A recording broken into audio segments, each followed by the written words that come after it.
मन्दस्मितशतकं श्लोकं 11 वक्रश्रीसरसी जले तरलीदभ्रूवल्लिकल्लोलिते कालिम्ना ददति कटाक्षजनुषा माधुव्रतिं व्यावृतिं निर्निद्रामलपुण्डरीकगुपना पाण्डित्यमाभिप्रदी कामाक्षास्मिदा चादुरिममल कादर्यमुन्मूलयेत् नित्यं बाधितबन्धुजीवमतरं मैत्रीजुषं पल्वलये शुद्धस्य द्विजमण्डलस्य च तिरस्कर्तारमभ्यासिताया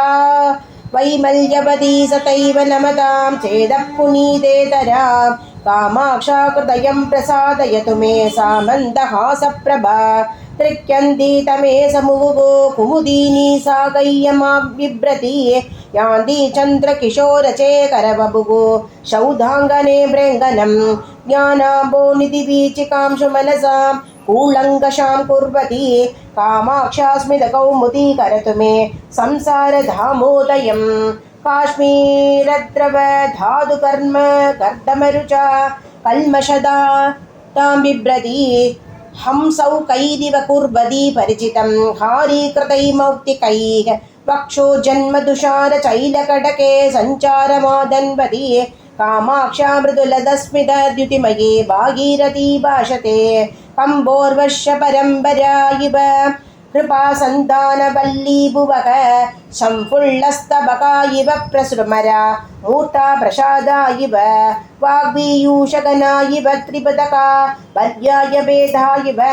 राजन्ते तव मन्दहासकिरणा काञ्चीपुरी नायिके वक्षोजे घनसारभद्ररचना पङ्गीशपत्नायिता कण्ठे मौक्तिकहारयष्टिकिरण वयाभारमुद्रायिता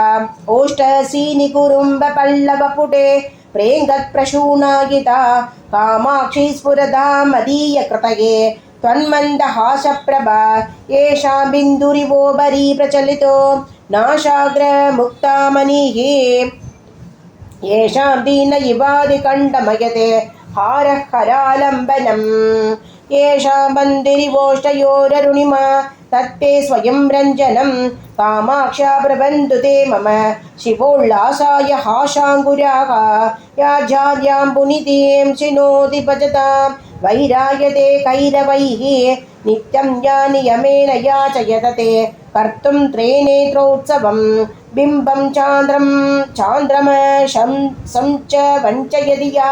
गर्वेण सादातृषे कामाक्षी स्मितमञ्जरी तव कथं ज्योत्स्ने यशौ कीर्तयेत् आरूढारभशाद्रपुरो पुररिभो राश्लेषणो भद्रमे यादे मातरुभैति दिव्यतडिनी शङ्काकरी दक्षिणम् ओष्टम्बे भयति भ्रुवो कुटिलद्या नम्रयद्याननं धां वन्दे मृदुहासपूरसुषमा मेघाम्रनादप्रिये वक्त्रेन् दोस्तव चन्द्रिका स्मितरुचे वल्की स्फुरन्ती शतां स्याचेद्युक्तमिदं चकोरमनसां कामाक्षि कौतूहलम् एतच्चित्रमगर्निशं यदधि कामेश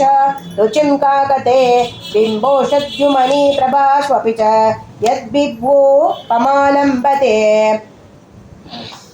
ओम श्री मात्रे नमः।